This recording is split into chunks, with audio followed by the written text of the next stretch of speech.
was important to have an EBUS service in East Kent because it's the most important tool for assessing the extent of lung cancer and in some cases for diagnosing lung cancer. In some patients, approximately 1 in 7 or 15%, the cancer or other lung conditions may involve the glands. To get at those lymph glands is very difficult.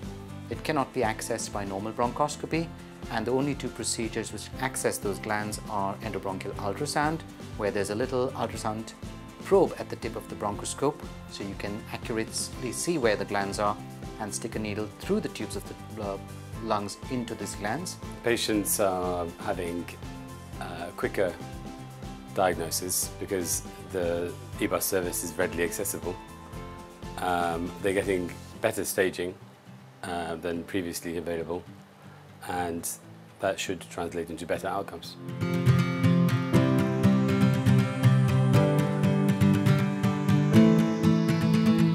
The idea came to me during the opening of the neurosensory garden, to which the League of Friends contributed. We take the highest quality live music played by professional musicians to people who wouldn't otherwise access that because of their circumstances or because of a disadvantage. The programme was over a 6-week period, and there was 12 sessions, one on a Saturday afternoon and one on a Sunday afternoon. We had all sorts of music, from folk music to harp, string, piano, a plethora of music. There are evidences of increased motivation of staff, decreased pain, even increased movement of the limbs. You could see patients who have been really conscious, weren't really responding, trying to clap, joining in. The rehab work that we do on Monday is not necessarily superior to this kind of therapy in a Saturday. It may actually complement each other.